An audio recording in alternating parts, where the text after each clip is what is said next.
Telugu Desam party ధ్వంసాలు చేస్తుంటే, మారణ హోమం చేస్తుంటే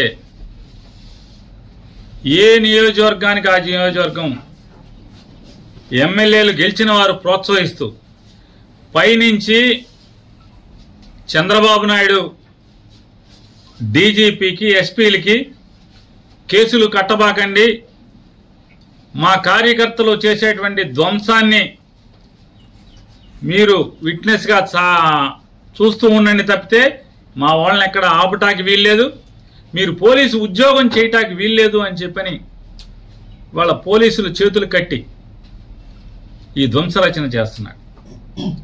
ఈ రాష్ట్రానికి గతంలో బీహార్ ఎట్లా ఉండేదో లేదా ఒక ఉత్తరప్రదేశ్ ఎట్లా ఉండేదో ఇవాళ ఆంధ్రప్రదేశ్ రాష్ట్రాన్ని కూడా ఒక హింసా రాష్ట్రంగా, హింసారాజ్యంగా ఆయన తయారు చేస్తున్నటువంటి తండ్రి కొడుకు ఇద్దరు కలిసి చేస్తున్నటువంటి పరిస్థితులు ఇవాళ ఎంత అంటే పోలీసులు అంటే కాపాడవలసినటువంటి అరాచక శక్తుల్ని, రౌడీ మోకల్ని, రౌడీల్ని అరికట్టాల్సినటువంటి పోలీసులు కనీసం దారుణంగా గ్రామాల్లో, పట్టణాల్లో మర్డర్ కేసు ముద్దాయిలు, రౌడీ షీటర్స్ అందరూ కూడా స్థానిక సిఐల్ని, డిఎస్పీల్ని ఎరా ఉద్యోగం చేయాలని లేదా, ఉంటావురా నువ్వు ఎక్కడ అని మాట్లాడుతున్నా కూడా కనీసం అన్ని వీడియోలు ఉన్నాయి. ఇవన్నీ హైకోర్టుకి ఇవ్వబోతున్నాం, అన్ని వీడియోలు ఉన్నాయి. స్థానికంగా ఉన్నటువంటి సర్కిల్ ఇన్స్పెక్టర్ని, సబ్ ఇన్స్పెక్టర్ని, డిఎస్పీని అంటే జిల్లాలో వివిధ ప్రాంతాల్లో జరిగిన ఇన్సిడెంట్లు, ఏరా ఉద్యోగం చేయరా, విఆర్కి వెళ్తావారా, విఆర్కి పంపిస్తారా నిన్ను అని మాట్లాడితే కనీసం పోలీసులు అయినటువంటి అంటే ఎంకుల్ గారు బంకెదురుగుండా సందులో యాదవ్ కుటుంబం తల్లి కొడుకు ఇద్దరే ఉంటారు. గేదకి పాలు పితికి బతుకుతారు, పాలము పచ్చిగా మాట్లాడి పట్టుకోరాని చాటు పట్టుకున్నా కూడా పోలీసులు అక్కడికి వచ్చి స్టేట్మెంట్, భార్య స్టేట్మెంట్ ఇస్తుంటే ఆ ఏఎస్ఐ ఉన్నాడు అక్కడ తెల్ల జుట్టు, వాళ్ళు చెప్తున్నారు తెల్ల జుట్టు ఏఎస్ఐ అండి, ఎక్కడ ఏఎస్ఐ మాకు తెలియదు కానీ తెల్ల జుట్టు అతంది, నన్ను సంతకం పెట్టద్దు అంటాడు, మేము మొగుడు పెడతాడులే నువ్వు పెట్టబాగా అంటాడు. నన్ను కదా కొట్టింది, నన్ను కదా తిట్టింది. ఎవరు కంచే చేను వేస్తుంటే పోలీసే ఈ రకంగా ప్రవర్తిస్తుంటే, దగ్గరుండి గూండాయిజం చేస్తుంటే ఏం చేయాలి? ఇక ఇళ్ల మీదకి పట్టి ధ్వంసం చేస్తే బలరాన్పేటలో వడ్డెర కులస్తురాలు భద్రరావు గారి కోడళ్ళు, భద్రరావు అని ముఠా మేస్త్రి, కూలీ ముఠా మేస్త్రి అంజి అని చెప్పని, అంజి భార్య అమ్మాయి ముగ్గేసుకుంటుంటే తాగి 10 మంది రౌడీలు ఆ అమ్మాయి కాళ్ళ మధ్యకి బాంబులేసి, అమ్మాయి ముగ్గేసుకుంటుంటే ఇంటి ముందు కాళ్ళ మధ్యకి బాంబులేసి ఏమే నీ మొగుడున్నాడా అని చెప్పని దౌర్జన్యానికి వెళ్తే ఆ అమ్మాయి తిరిగి ఏమయ్యా బాంబులు నా మీద వేస్తావా, నువ్వు గెలిస్తే మీ ఊరేగు మా మీద దౌర్జన్యం చేస్తారా, నా మొగుడితో ఏం పని నీకు అని చెప్పని అడిగితే ఇంట్లోకి వెళ్ళి ధ్వంసం చేశారు. కేసు లేదు, తిరగబడ్డారు అప్పుడు వాళ్ళు.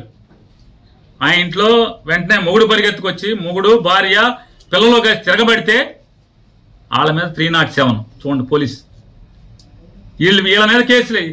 వీళ్ళ మీద దాడి చేసిన దానికి, ఇళ్ళ ఇంటి మీదకి వచ్చి దాడి చేసిన దానికి కేసు లేదు, వాళ్ళ మీద 307.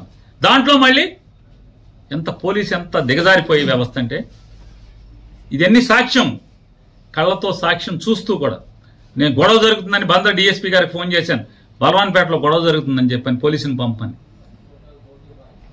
నాకు ఫోన్ రాగానే నేను ఫోన్ చేసి పంపించాను, చెప్పండి అర్జెంటుగా పంపండి. పోలీసు ప్రత్యక్షంగా ఉండగా ఆ ఇంటి మీద గొడవ చేసి కొడితే,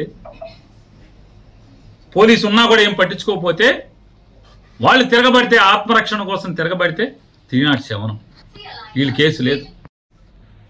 ఈ రకంగా ఎవరెవరైతే ఇవాళ పొద్దునుంచి ఇవాళ ఎమ్మెల్యేలు అందరం కూడా, మాజీ ఎమ్మెల్యేలు అందరం కూడా కూర్చుని అసలు ఏంటి పోలీసు వ్యవస్థ దగ్గరుండి ఇలా దాడులు చేయిస్తుంది, ధ్వంసం చేయిస్తుంది, కత్తిపోట్లకి అంటే అత్యాయత్నాలు చేస్తుంటే పోలీసులు సాక్ష్యాలు ఉంటున్నారు దగ్గరుండి, ఏం మాట్లాడట్లేదు, నిమ్మకు నీరెత్తినట్టు ఉంటున్నాం, వాళ్ళే ప్రోత్సహిస్తున్నట్టుగా ప్రవర్తిస్తున్నారని చెప్పని ఏంటి అసలు ఏం జరుగుతుందని మీ ఎమ్మెల్యే జోగి రమేష్ని నిర్బంధించారు, పామర్ అనిల్ని నిర్బంధించారు, వంశీని నిర్బంధించారు.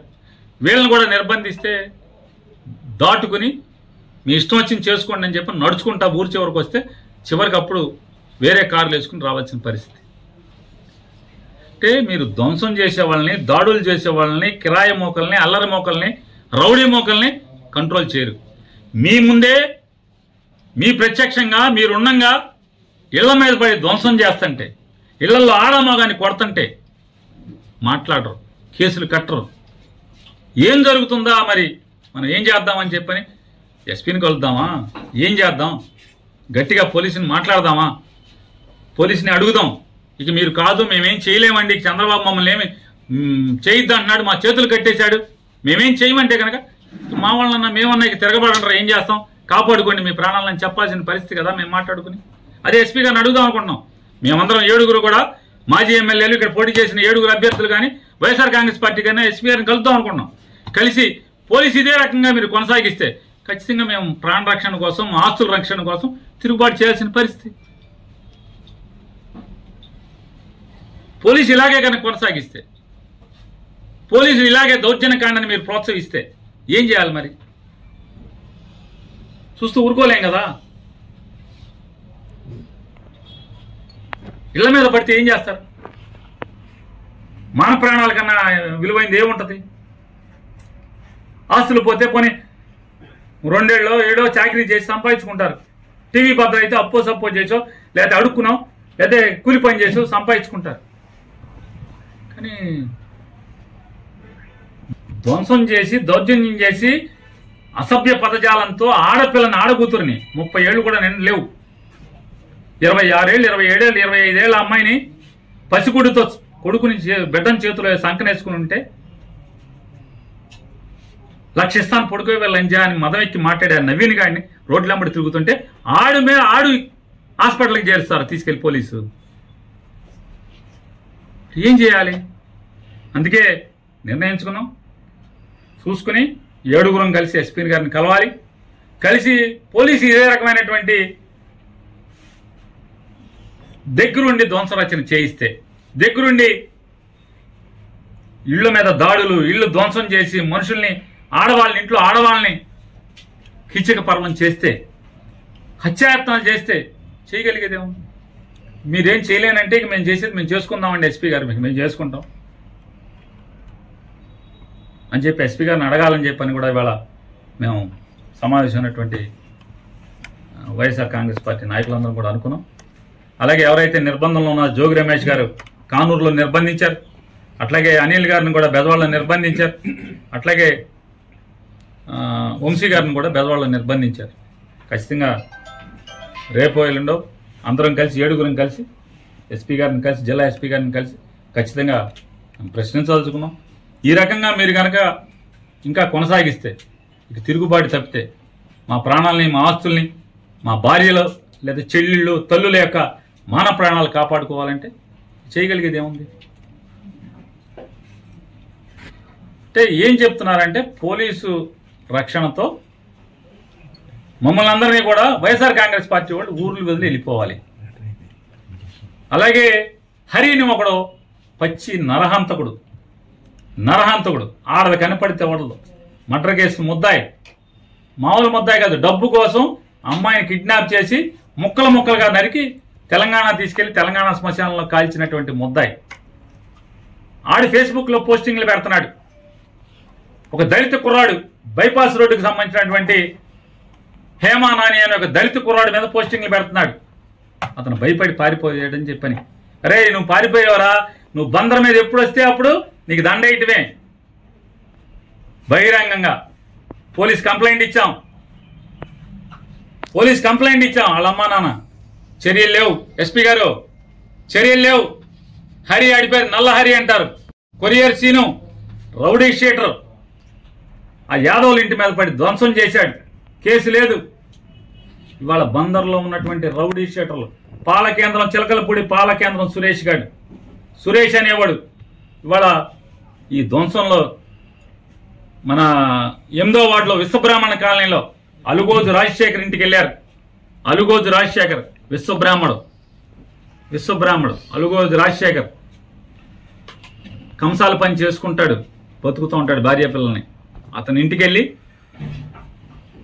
ఇంట్లోకి వెళ్ళి తలుపు బదలగొట్టి, తాళం బదలగొట్టి, ఏడి ఆవిడ పక్కింట్లో కూర్చుంది భయం వేసి భార్య, ఏడి నీ మొగుడు లేడా, మర్డర్ చేసేస్తామని చెప్పని ఆ పాలకేంద్రం సురేష్ గారు మాట్లాడతాడు. ఆ మహేష్ అనేవాడు మాట్లాడతాడు, బెదిరిస్తారు. కంప్లైంట్ ఇచ్చిన కేసు తీసుకోరు, చర్య తీసుకోరు. ఆ పాలకేంద్రం సురేష్ అనేవాడు కలెక్టర్ బంగ్లా దగ్గర ఎన్జిఓ కాలనీలో ఒక వైఎస్ఆర్ కాంగ్రెస్ పార్టీ కార్యకర్తకి ఇంటికి వెళ్ళి కారు మీద రాస్తాడు. వీడిని వెనకాల షీల్డ్ మీద, అది ఏం మిల్క్స్, అది ఎస్ఎస్ మిల్క్స్ సురేష్ వచ్చి వెళ్ళాను అని కారు మీద రాస్తాడు. అంటే మట్టి ఉంటుంది కదా, మట్టి మీద వచ్చి వెళ్ళానని రాస్తాడు. ఆడ కూతురిని ఇల్లంతా ధ్వంసం చేసి మొగుడు పిల్లలను కొట్టి లక్షిస్తాను పొడుకోవే అని చెప్పని భయంకరంగా దుర్భాషలోని వీడికి గాయాలు ఉన్నాయి, పోలీస్ హాస్పిటల్లో చేర్చుకోండి అని చెప్పని పోలీస్ ఇంటిమేషన్ ఇచ్చి పంపిస్తారు ఆడికి. వీళ్ళు కేసుకి హాస్పిటల్కి పోలీస్ స్టేషన్కి వెళ్తే హాస్పిటల్కి పంపలా, పోలీస్ స్టేషన్కి వెళ్తే హాస్పిటల్కి పంపలా, ఆయన్ని పంపించారు ధ్వంసం చేసినోడిని. సరే నీళ్లు మా కార్పొరేటర్లు వాళ్ళు కలిసి వెళ్ళి హాస్పిటల్లో జాయిన్ చేస్తే బరి తెగించి పోలీసులు ఉండగా ముగ్గురు, ఒక ఏఎస్ఐ, ఒక హెడ్ కానిస్టేబుల్ ఉండగా 15 మంది రౌడీలు, ఈ కొట్టిన వాళ్ళందరూ కూడా వచ్చి, రేయ్ మంచం మీద పడుకున్నారేంటే, లంజా మంచం మీద పడుకున్నామేంటి, హాస్పిటల్ సీసీ ఫుటేజీలు తీయించాలని ఎస్పీ గారిని డిమాండ్ చేస్తున్నా. నిజంగా మీరు పోలీసు ఉద్యోగం చేస్తుంటే కనుక, జీతం తీసుకుంటుంటే కనుక తీయించండి. ప్రజలకు ఈ రకంగా దారుణాలు జరుగుతుంటే, అమాయకుల మీద దారుణాలు జరుగుతుంటే పోలీసు పట్టించుకోరా? హాస్పిటల్లో సీసీ ఫుటేజ్, నువ్వు హాస్పిటల్ నుంచి వెళ్తావా వెళ్ళవా, ఏంట్రా కేసు, లంజా లంబడి అని బూతులు తిడుతూ హాస్పిటల్కి వెళ్ళి దౌర్జన్యం చేసే పరిస్థితి. హాస్పిటల్లో మంచం దగ్గరికి వెళ్ళి పోలీసు ఉండగా పోలీస్ స్టేట్మెంట్ రికార్డ్ చేసుకుంటున్నాడు ఏఎస్ఐ మాట్లాడు, హెడ్ కానిస్టేబుల్ మాట్లాడు, కనీసం వాళ్ళని కేకలేరు, మందలించరు. అతను ఒక డిఎస్పీ వచ్చి మాట్లాడుతున్నట్టుగా ఫీల్ అయిపోతున్నారు. అంటే ఇవాళ పరిస్థితి ఏంటంటే రాష్ట్రంలో చంద్రబాబు నాయుడు గెలిచిన తర్వాత ఏంటయ్యా పరిస్థితి అంటే, రౌడీలే డిఎస్పీలు ఎస్పీలుగా అయిపోయిన పరిస్థితి. మర్డర్ కేసు ముద్దాయిలే రౌడీ షీటర్లు, ఎస్పీలు డిఎస్పీలు సిఐలు అయిపోయిన పరిస్థితి. ఎందుకని పోలీసు ఎవడు మాట్లాడట్లా, వాళ్ళకి మర్యాద ఇస్తున్నారు, దౌర్జన్యం చేస్తుంటే కేసు లేదు. అలాగే పెదసింగ లక్ష్మణరావు గారి ఇంటి ఎదురుకుండా మా ఇంటికి దగ్గరలో పాలకేంద్రం సురేష్, చిలకలపూడిలో పాలకేంద్రం సురేష్ అనేవాడు, అలాగే మహేష్ అనేవాడు విచ్చలవిడిగా బరి తెగించి ఎస్ఐని కొట్టి వీడియో సీసీ ఫుటేజ్లు ఉన్నాయి మొత్తం, పోలీసుల్ని కొట్టి, పోలీసులు బ్యారికేడింగ్ పెట్టి కుర్చీల్లో కూర్చుంటే ఆ కుర్చీలు పెట్టి వాళ్ళని కొట్టి, కార్లు ధ్వంసం చేస్తే ఇంతవరకు కేసు ఇచ్చినా కూడా కేసు కట్టలేదు, ఎఫ్ఐఆర్ కట్టలేదు ఇంతవరకు. దాన్ని కూడా మేము హైకోర్టులో మూవ్ చేస్తున్నాం. ఈ పోలీస్ ఇన్యాక్షన్, ఈ దౌర్జన్యాలు, చంద్రబాబు నాయుడు చేయిస్తున్నటువంటి దౌర్జన్యాల మీద దానికి కేసు లేదు. ఎస్పీ గారు ఇవన్నీ మీరు నోట్ చేసుకోండి. ఎంత బరి తెగింపు, మీరు మేము వచ్చి మిమ్మల్ని కలుస్తాం, కలిసాక కూడా మీరు మేమేం చేయలేమండి, చంద్రబాబు మమ్మల్ని ఏం చేయొద్దన్నాడు మీరు చెప్పేశారనుకోండి, ఇంకా సంఘాలు జరుగుతున్నాయి, మా మీద దాడులు జరుగుతున్నాయి, చేయగలిగేది ఏముంది? అందరిళ్లలో కారాలు ఉంటాయి, అందరిళ్లలో కత్తిపేటలు ఉంటాయి, ఏం చేయగలరు? తిరుగుబాటే కదా. ఇళ్ల మీదకి వచ్చి పోనీ మేమేమన్నా ఎవడన్నా తాయి గొడవకి వెళ్తే పోనీ కొట్టారంటే అర్థం ఉంది. ఇంట్లో ఉంటే, ఓడిపోయి ఇంట్లో ఉంటే కార్యకర్తలు ఎవడెవడైతే బలంగా పనిచేశాడో వైఎస్ఆర్ కాంగ్రెస్ పార్టీ కోసం వాళ్ళ మీద దాడులు చేయటం, బరి తెగించి ఇళ్లకెళ్ళి ధ్వంసం చేస్తుంటే, దౌర్జన్యకాండ చేస్తుంటే, పోలీస్ ప్రేక్షక పాత్ర, సాక్ష్యం ఉండి పక్క నుండి చేయిస్తుంటే ఎక్కడికి తీసుకెళ్తున్నారనేది కూడా ఆలోచించుకోమని చెప్తూ, ఖచ్చితంగా రేపు కానీ ఎల్లుండి కానీ ఎస్పీ గారు అపాయింట్మెంట్ అడిగి 7 కూడా మేము ఎస్పీ గారిని కలిసి ఆయన్ని మాట్లాడదాం అనుకుంటున్నాం. ఇవన్నీ కూడా అంటే ఇప్పటికైనా డీజీపీ గారిని కూడా గట్టిగా డిమాండ్ చేస్తున్నాం. ఈ రకంగా మీరు ధ్వంసరచన చేస్తే, దగ్గరుండి పోలీసు ఇలా చేస్తే, మళ్ళీ ఇంకా పత్తిత్తి కబుర్లు చెప్తున్నాడు చంద్రబాబు నాయుడు, వైఎస్ఆర్ కాంగ్రెస్ పార్టీ వాళ్ళు కొడుతున్నారంటే ఇంతకన్నా పచ్చి పాపం ఇంకేమన్నా ఉంది? ఇది వాళ్ళ వైఎస్ఆర్ కాంగ్రెస్ పార్టీకి సంబంధించినటువంటి జిల్లా మాజీ ఎమ్మెల్యేలు అందరం కూర్చొని మాట్లాడుకున్నటువంటి మీటింగ్ సారాంశం. మొన్న జరిగినటువంటి అసెంబ్లీ ఎన్నికల అనంతరం లెక్కింపు రోజు నుంచి మొదలుపెట్టి అధికార మదంతో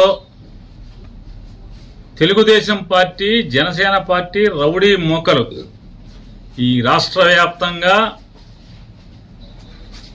రెచ్చిపోయి ధ్వంసాలు చేస్తుంటే, మారణ హోమం చేస్తుంటే, ఏ నియోజకవర్గానికి ఆ నియోజకవర్గం ఎమ్మెల్యేలు గెలిచిన వారు ప్రోత్సహిస్తూ పైనుంచి చంద్రబాబు నాయుడు డీజీపీకి, ఎస్పీలకి కేసులు కట్టబాకండి, మా కార్యకర్తలు చేసేటువంటి ధ్వంసాన్ని మీరు విట్నెస్గా చూస్తూ ఉండండి తప్పితే మా వాళ్ళని ఎక్కడ ఆపటానికి వీల్లేదు, మీరు పోలీసు ఉద్యోగం చేయటానికి వీల్లేదు అని చెప్పని వాళ్ళ పోలీసులు చేతులు కట్టి ఈ ధ్వంసరచన చేస్తున్నాడు. ఈ రాష్ట్రానికి గతంలో బీహార్ ఎట్లా ఉండేదో, లేదా ఒక ఉత్తరప్రదేశ్ ఎట్లా ఉండేదో, ఇవాళ ఆంధ్రప్రదేశ్ రాష్ట్రాన్ని కూడా ఒక హింసా రాష్ట్రంగా, హింసారాజ్యంగా ఆయన తయారు చేస్తున్నటువంటి తండ్రి కొడుకు ఇద్దరు కలిసి చేస్తున్నటువంటి పరిస్థితులు వాళ్ళు ఎంత అంటే పోలీసులు అంటే కాపాడవలసినటువంటి అరాచక శక్తుల్ని, రౌడీ మోకల్ని, రౌడీల్ని అరికట్టాల్సినటువంటి పోలీసులు కనీసం దారుణంగా గ్రామాల్లో, పట్టణాల్లో మర్డర్ కేసు ముద్దాయిలు, రౌడీ షీటర్స్ అందరూ కూడా స్థానిక సిఐల్ని, డిఎస్పీల్ని ఎరా ఉద్యోగం చేయాలని లేదా, ఉంటావురా నువ్వు ఎక్కడ అని మాట్లాడుతున్నా కూడా కనీసం అన్ని వీడియోలు ఉన్నాయి. ఇవన్నీ హైకోర్టుకి ఇవ్వబోతున్నాం, అన్ని వీడియోలు ఉన్నాయి. స్థానికంగా ఉన్నటువంటి సర్కిల్ ఇన్స్పెక్టర్ని, సబ్ ఇన్స్పెక్టర్ని, డిఎస్పీని, అంటే జిల్లాలో వివిధ ప్రాంతాల్లో జరిగిన ఇన్సిడెంట్లు, ఏరా ఉద్యోగం చేయరా, విఆర్కి వెళ్తావారా, విఆర్కి పంపిస్తారా నిన్ను అని మాట్లాడితే కనీసం పోలీసులు ఆ రౌడీల్ని ఆపే ప్రయత్నం చేయటం కానీ, అమాయకులైనటువంటి అంటే ఒక ఉదాహరణకి బందర్లో తీసుకుందాం. గొడుగుపేటలో ఎంకుల్ గారు బంకెదురుగుండా సందులో యాదవ్ కుటుంబం, తల్లి కొడుకు ఇద్దరే ఉంటారు. గేదకి పాలు పితికి బతుకుతారు, పాలు అమ్ముకు. మన యాదవులదే గొడుగుపేటలో కేసు లేదు, దీని మీదేమో కౌంటర్ కేసు, వీళ్ళ మీదేమో చిన్న కేసు. ఆ అమ్మాయిని పచ్చిగా మాట్లాడి పట్టుకోరా అని చాటు పట్టుకున్నా కూడా పోలీసులు అక్కడికి వచ్చి స్టేట్మెంట్, భార్య స్టేట్మెంట్ ఇస్తుంటే ఆ ఏఎస్ఐ ఉన్నాడు అక్కడ, తెల్ల జుట్టు, వాళ్ళు చెప్తున్నారు తెల్ల జుట్టు ఏఎస్ఐ అండి, ఎక్కడ ఏఎస్ఐ మాకు తెలియదు కానీ తెల్ల జుట్టు అతంది, నన్ను సంతకం పెట్టద్దు అంటాడు, మేము మొగుడు పెడతాడులే నువ్వు పెట్టబాగా అంటాడు. నన్ను కదా కొట్టింది, నన్ను కదా తిట్టింది. ఎవరు కంచే చేనుమేస్తుంటే, పోలీసే ఈ రకంగా ప్రవర్తిస్తుంటే, దగ్గరుండి గూండాయిజం చేస్తుంటే ఏం చేయాలి? ఇక ఇళ్ల మీదకి పట్టి ధ్వంసం చేస్తే బలరాన్పేటలో వడ్డెర కులస్తురాలు భద్రరావు గారి కోడలు, భద్రరావు అని ముఠా మేస్త్రి, కూలీ ముఠా మేస్త్రి, అంజి అని చెప్పని అంజి భార్య, అమ్మాయి ముగ్గేసుకుంటుంటే తాగి 10 మంది రౌడీలు ఆ అమ్మాయి కాళ్ళ మధ్యకి బాంబులేసి, అమ్మాయి ముగ్గేసుకుంటుంటే ఇంటి ముందు కాళ్ళ మధ్యకి బాంబులేసి ఏమే నీ మొగుడున్నాడా అని చెప్పని దౌర్జన్యానికి వెళ్తే ఆ అమ్మాయి తిరిగి ఏమయ్యా బాంబులు నా మీద వేస్తావా, నువ్వు గెలిస్తే మీ ఊరేగు మా మీద దౌర్జన్యం చేస్తారా, నా మొగుడితో ఏం పని నీకు అని చెప్పని అడిగితే ఇంట్లోకి వెళ్ళి ధ్వంసం చేశారు. కేసు లేదు, తిరగబడ్డారు అప్పుడు వాళ్ళు. ఆ ఇంట్లో వెంటనే మొగుడు పరిగెత్తుకొచ్చి, మొగుడు భార్య పిల్లలు కలిసి తిరగబడితే వాళ్ళ మీద 307 చూడండి పోలీస్ వీళ్ళ మీద కేసు లేదు. వీళ్ళ మీద దాడి చేసిన దానికి, ఇంటి మీదకి వచ్చి దాడి చేసిన దానికి కేసు లేదు. వాళ్ళ మీద 307. దాంట్లో మళ్ళీ పోలీసు ఎంత దిగజారిపోయే వ్యవస్థ అంటే, ఇదన్నీ సాక్ష్యం, కళ్ళతో సాక్ష్యం చూస్తూ కూడా. నేను గొడవ జరుగుతుందని బందర్ డిఎస్పీ గారికి ఫోన్ చేశాను, బలవాన్పేటలో గొడవ జరుగుతుందని చెప్పాను, పోలీసుని పంపని. నాకు ఫోన్ రాగానే నేను ఫోన్ చేసి పంపించాను, చెప్పండి అర్జెంటుగా పంపండి. పోలీసు ప్రత్యక్షంగా ఉండగా ఆ ఇంటి మీద గొడవ చేసి కొడితే, పోలీసు ఉన్నా కూడా ఏం పట్టించుకోకపోతే, వాళ్ళు తిరగబడితే, ఆత్మరక్షణ కోసం తిరగబడితే 307. వీళ్ళు కేసు లేదు. ఈ రకంగా ఎవరెవరైతే ఇవాళ పొద్దునుంచి ఇవాళ ఎమ్మెల్యేలు అందరం కూడా, మాజీ ఎమ్మెల్యేలు అందరం కూడా కూర్చుని అసలు ఏంటి పోలీసు వ్యవస్థ దగ్గరుండి ఇలా దాడులు చేయిస్తుంది, ధ్వంసం చేయిస్తుంది, కత్తిపోట్లకి అంటే అత్యాయత్నాలు చేస్తుంటే పోలీసులు సాక్ష్యాలు ఉంటున్నారు దగ్గరుండి, ఏం మాట్లాడట్లేదు, నిమ్మకు నీరెత్తినట్టు ఉంటున్నాం, వాళ్ళే ప్రోత్సహిస్తున్నట్టుగా ప్రవర్తిస్తున్నారని చెప్పని, ఏంటి అసలు ఏం జరుగుతుందని మేము ఎమ్మెల్యేలు అందరం కూర్చుని మాట్లాడుకుంటాకి, జిల్లాలో ఉన్నటువంటి మాజీ ఎమ్మెల్యేలు అందరం కూడా కూర్చుందామంటే మీరు వెళ్ళకూడదు మీటింగ్కి. జోగి రమేష్ని నిర్బంధించారు, పామర్ అనిల్ని నిర్బంధించారు, వంశీని నిర్బంధించారు. వీళ్ళని కూడా నిర్బంధిస్తే దాటుకుని మీ ఇష్టం వచ్చింది చేసుకోండి అని చెప్పి నడుచుకుంటా ఊరి చివరికి వస్తే, చివరికి అప్పుడు వేరే కార్లు వేసుకుని రావాల్సిన పరిస్థితి. అంటే మీరు ధ్వంసం చేసే వాళ్ళని, దాడులు చేసే వాళ్ళని, కిరాయి మోకల్ని, అల్లరి మోకల్ని, రౌడీ మోకల్ని కంట్రోల్ చేయరు.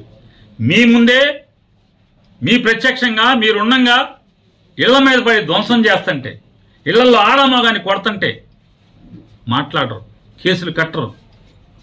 ఏం జరుగుతుందా మరి, మనం ఏం చేద్దామని చెప్పని ఎస్పీని కలుద్దామా, ఏం చేద్దాం, గట్టిగా పోలీసుని మాట్లాడదామా, పోలీసుని అడుగుదాం, ఇక మీరు కాదు మేమేం చేయలేమండి, చంద్రబాబు మమ్మల్ని ఏమి చేయొద్దు అంటున్నాడు, మా చేతులు కట్టేశాడు, మేమేం చేయమంటే కనుక మా వాళ్ళన్నా మేమన్నా ఇక తిరగబడంటారా, ఏం చేస్తాం, కాపాడుకోండి మీ ప్రాణాలను చెప్పాల్సిన పరిస్థితి కదా మేము మాట్లాడుకుని. అదే ఎస్పీ గారిని అడుగుదాం అనుకుంటున్నాం.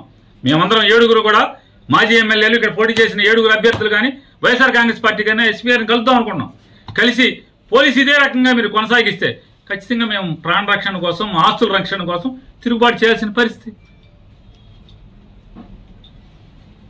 పోలీసు ఇలాగే కనుక కొనసాగిస్తే, పోలీసులు ఇలాగే దౌర్జన్యకాండని మీరు ప్రోత్సహిస్తే ఏం చేయాలి మరి? చూస్తూ ఊరుకోలేం కదా. ఇళ్ల మీద పడితే ఏం చేస్తారు? మాన ప్రాణాల కన్నా విలువైంది ఏముంటుంది? ఆస్తులు పోతే పోనీ 2 ఏళ్ళో 7 చాకరీ చేసి సంపాదించుకుంటారు. టీవీ భద్ర అయితే అప్పో సప్పో చేసో, లేకపోతే అడుక్కున్నాం, లేకపోతే కూలి పని చేసో సంపాదించుకుంటారు. కానీ ధ్వంసం చేసి, దౌర్జన్యం చేసి, అసభ్య పదజాలంతో ఆడపిల్లని, ఆడకూతురిని 30 ఏళ్ళు కూడా నిండు లేవు, 26 ఏళ్ళు, 27 ఏళ్ళు, 25 ఏళ్ళ అమ్మాయిని పసిగుడితో కొడుకుని బిడ్డని చేతిలో సంకనేసుకుని ఉంటే, లక్షిస్తాను పొడుకోవే లంజా అని మదం ఎక్కి మాట్లాడారు నవీన్ గారిని రోడ్లెంబడి తిరుగుతుంటే, ఆడు హాస్పిటల్కి చేరుస్తారు తీసుకెళ్లి పోలీసు. ఏం చేయాలి? అందుకే నిర్ణయించుకున్నాం, చూసుకుని 7 కలిసి ఎస్పీ గారిని కలవాలి. కలిసి పోలీసు ఇదే రకమైనటువంటి దగ్గరుండి ధ్వంసరచన చేయిస్తే, దగ్గరుండి ఇళ్ల మీద దాడులు, ఇళ్లు ధ్వంసం చేసి మనుషుల్ని, ఆడవాళ్ళని, ఇంట్లో ఆడవాళ్ళని కిచక పర్వం చేస్తే, హత్యాయత్నాలు చేస్తే చేయగలిగేదేమో. మీరేం చేయలేనంటే ఇక మేము చేసేది మేము చేసుకుందామండి ఎస్పీ గారు, మేము చేసుకుంటాం అని చెప్పి ఎస్పీ గారిని అడగాలని చెప్పని కూడా ఇవాళ మేము సమావేశమైనటువంటి వైఎస్ఆర్ కాంగ్రెస్ పార్టీ నాయకులందరం కూడా అనుకున్నాం. అలాగే ఎవరైతే నిర్బంధంలో ఉన్నారో జోగి రమేష్ గారు కానూరులో నిర్బంధించారు, అట్లాగే అనిల్ గారిని కూడా బెజవాడలో నిర్బంధించారు, అట్లాగే వంశీ గారిని కూడా బెజవాడలో నిర్బంధించారు. ఖచ్చితంగా రేపు ఎల్లుండో అందరం కలిసి 7 కలిసి ఎస్పీ గారిని కలిసి, జిల్లా ఎస్పీ గారిని కలిసి ఖచ్చితంగా ప్రశ్నించదలుచుకున్నాం. ఈ రకంగా మీరు కనుక ఇంకా కొనసాగిస్తే, ఇక తిరుగుబాటు తప్పితే, మా ప్రాణాలని, మా ఆస్తుల్ని, మా భార్యలు లేదా చెల్లెళ్ళు, తల్లుల యొక్క మాన ప్రాణాలు కాపాడుకోవాలంటే చేయగలిగేది ఏముంది? అంటే ఏం చెప్తున్నారంటే, పోలీసు రక్షణతో మమ్మల్ని అందరినీ కూడా వైఎస్ఆర్ కాంగ్రెస్ పార్టీ వాళ్ళు ఊర్లు వదిలి వెళ్ళిపోవాలి. అలాగే హరిని ఒకడు పచ్చి నరహంతకుడు, ఆడది కనపడితే వడదు. మర్డర్ కేసు ముద్దాయి, మామూలు ముద్దాయి కాదు. డబ్బు కోసం అమ్మాయిని కిడ్నాప్ చేసి ముక్కలుగా నరికి తెలంగాణ తీసుకెళ్లి తెలంగాణ శ్మశానంలో కాల్చినటువంటి ముద్దాయి. ఆడి ఫేస్బుక్లో పోస్టింగ్లు పెడుతున్నాడు. ఒక దళిత కుర్రాడు, బైపాస్ రోడ్డుకు సంబంధించినటువంటి హేమా నాని అనే ఒక దళిత కుర్రాడు మీద పోస్టింగ్లు పెడుతున్నాడు. అతను భయపడి పారిపోయాడని చెప్పని. అరే నువ్వు పారిపోయావరా, నువ్వు బందర్ మీద ఎప్పుడు వస్తే అప్పుడు నీకు దండేయటమే. బహిరంగంగా పోలీస్ కంప్లైంట్ ఇచ్చాం, వాళ్ళ అమ్మా నాన్న. చర్యలు లేవు. ఎస్పీ గారు చర్యలు లేవు. హరి ఆడిపోయారు, నల్ల హరి అంటారు. కొరియర్ సీను రౌడీ షీటర్ ఆ యాదవుల ఇంటి మీద పడి ధ్వంసం చేశాడు. కేసు లేదు. ఇవాళ బందర్లో ఉన్నటువంటి రౌడీ షీటర్లు, పాలకేంద్రం చిలకలపూడి పాలకేంద్రం సురేష్ అనేవాడు ఇవాళ ఈ ధ్వంసంలో మన 8వ వార్డులో విశ్వబ్రాహ్మణ కాలనీలో అలుగోజు రాజశేఖర్ ఇంటికి వెళ్ళారు. అలుగోజు రాజశేఖర్ విశ్వబ్రాహ్మడు అలుగోజు రాజశేఖర్ కంసాల పని చేసుకుంటాడు, బతుకుతూ ఉంటాడు భార్య పిల్లల్ని. అతని ఇంట్లోకి వెళ్ళి తలుపు బదలగొట్టి తాళం బదలగొట్టి ఆవిడ పక్కింట్లో కూర్చుంది భయం వేసి భార్య. నీ మొగుడు లేడా, మర్డర్ చేసేస్తామని చెప్పని ఆ పాలకేంద్రం సురేష్ గారు మాట్లాడతాడు. ఆ మహేష్ అనేవాడు మాట్లాడతాడు, బెదిరిస్తారు. కంప్లైంట్ ఇచ్చినా కేసు తీసుకోరు, చర్య తీసుకోరు. ఆ పాలకేంద్రం సురేష్ అనేవాడు కలెక్టర్ బంగ్లా దగ్గర ఎన్జిఓ కాలనీలో ఒక వైఎస్ఆర్ కాంగ్రెస్ పార్టీ కార్యకర్తకి ఇంటికి వెళ్ళి కారు మీద రాస్తాడు. వీడిని వెనకాల షీల్డ్ మీద అది ఏం మిల్క్స్, అది ఎస్ఎస్ మిల్క్స్ సురేష్ వచ్చెళ్ళాను అని కారు మీద రాస్తాడు. అంటే మట్టి ఉంటుంది కదా, మట్టి మీద వచ్చెళ్ళానని రాస్తాడు. ఆడకూతురిని ఇల్లంతా ధ్వంసం చేసి మొగుడు పిల్లలను కొట్టి లక్షిస్తాను పొడుకోవే అని చెప్పని భయంకరంగా దుర్భాషలోని వీడికి గాయాలు ఉన్నాయి, పోలీస్ హాస్పిటల్లో చేర్చుకోండి అని చెప్పని పోలీస్ ఇంటిమేషన్ ఇచ్చి పంపిస్తారు. ఆడికి వీళ్ళు కేసుకి హాస్పిటల్కి పోలీస్ స్టేషన్కి వెళ్తే హాస్పిటల్కి పంపలా, ఆయన్ని పంపించారు ధ్వంసం చేసినోడిని.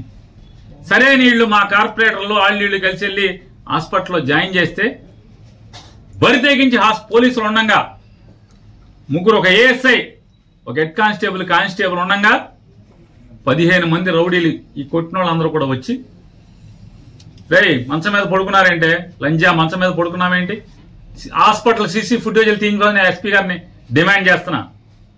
నిజంగా మీరు పోలీసు ఉద్యోగం చేస్తుంటే కనుక, జీతం తీసుకుంటుంటే కనుక తీయించండి.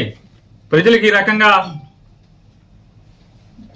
దారుణాలు జరుగుతుంటే, అమాయకుల మీద దారుణాలు జరుగుతుంటే పోలీసు పట్టించుకోరా?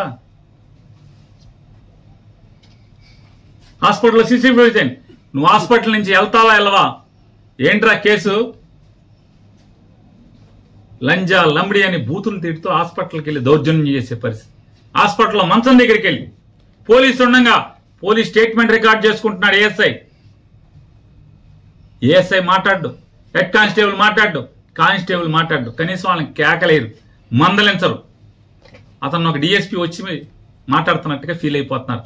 అంటే ఇవాళ పరిస్థితి ఏంటంటే రాష్ట్రంలో చంద్రబాబు నాయుడు గెలిచిన తర్వాత ఏంటయ్యా పరిస్థితి అంటే రౌడీలే డిఎస్పీలు ఎస్పీలుగా అయిపోయిన పరిస్థితి. మర్డర్ కేసు ముద్దాయిలే రౌడీ షీటర్లు ఎస్పీలు డిఎస్పీలు సిఐలు అయిపోయిన పరిస్థితి. ఎందుకని పోలీసు ఎవడు మాట్లాడట్లా, వాళ్ళకి మర్యాద ఇస్తున్నారు, దౌర్జన్యం చేస్తుంటే కేసు లేదు. అలాగే పెదసింగ లక్ష్మణరావు గారి ఇంటి ఎదురుకుండా మా ఇంటికి దగ్గరలో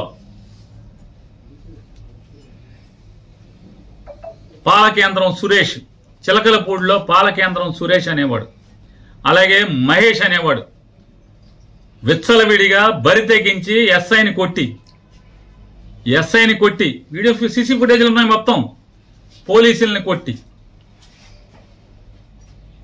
పోలీసులు బ్యారికేడింగ్ పెట్టి కుర్చీల్లో కూర్చుంటే ఆ కుర్చీలు పెట్టి వాళ్ళని కొట్టి, కార్లు ధ్వంసం చేస్తే ఇంతవరకు కేసు ఇచ్చినా కూడా కేసు కట్టలేదు, ఎఫ్ఐఆర్ కట్టలేదు ఇంతవరకు. దాన్ని కూడా మేము హైకోర్టులో మూవ్ చేస్తున్నాం. ఈ పోలీస్ ఇన్యాక్షన్, ఈ దౌర్జన్యాలు, చంద్రబాబు నాయుడు చేయిస్తున్నటువంటి దౌర్జన్యాల మీద దానికి కేసు లేదు.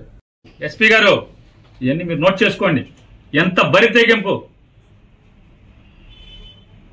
మీరు మేము వచ్చి మిమ్మల్ని కలుస్తాం, కలిసాక కూడా మీరు మేమేం చేయలేమండి, చంద్రబాబు మమ్మల్ని ఏం చేయొద్దన్నాడు మీరు చెప్పేశారనుకోండి, ఇంకా సంఘాలు జరుగుతున్నాయి, మా మీద దాడులు జరుగుతున్నాయి, చేయగలిగేది ఏముంది? అందరిళ్లలో కారాలు ఉంటాయి, అందరిళ్లలో కత్తిపేటలు ఉంటాయి, ఏం చేయగలరు? తిరుగుబాటే కదా. ఇళ్ల మీదకి వచ్చి పోనీ మేమేమన్నా ఎవడన్నా తాయి గొడవకి వెళ్తే పోనీ కొట్టారంటే అర్థం ఉంది. ఇంట్లో ఉంటే, ఓడిపోయి ఇంట్లో ఉంటే కార్యకర్తలు ఎవడెవడైతే బలంగా పనిచేశాడో వైఎస్ఆర్ కాంగ్రెస్ పార్టీ కోసం వాళ్ళ మీద దాడులు చేయటం, బరి తెగించి ఇళ్లకెళ్ళి ధ్వంసం చేస్తుంటే, దౌర్జన్యకాండ చేస్తుంటే, పోలీస్ ప్రేక్షక పాత్ర సాక్ష్యం ఉండి పక్క నుండి చేయిస్తుంటే ఎక్కడికి తీసుకెళ్తున్నారనేది కూడా ఆలోచించుకోమని చెప్తూ ఖచ్చితంగా రేపు కానీ ఎల్లుండి కానీ ఎస్పీ గారు అపాయింట్మెంట్ అడిగి 7గురం కూడా మేము ఎస్పీ గారిని కలిసి ఆయన్ని మాట్లాడదాం అనుకుంటున్నాం. ఇవన్నీ కూడా అంటే ఇప్పటికైనా డీజీపీ గారిని కూడా గట్టిగా డిమాండ్ చేస్తున్నాం. ఈ రకంగా మీరు ధ్వంసరచన చేస్తే, దగ్గరుండి పోలీసు ఇలా చేస్తే, మళ్ళీ ఇంకా పత్తిత్తి కబుర్లు చెప్తాను చంద్రబాబు నాయుడు వైఎస్ఆర్ కాంగ్రెస్ పార్టీ వాళ్ళు కొడుతున్నారంటే ఇంతకన్నా పచ్చి పాపం ఇంకేమన్నా ఉందా? ఇది వాళ్ళ వైఎస్ఆర్ కాంగ్రెస్ పార్టీకి సంబంధించినటువంటి జిల్లా మాజీ ఎమ్మెల్యేలు అందరం కూర్చొని మాట్లాడుకున్నటువంటి మీటింగ్ సారాంశం.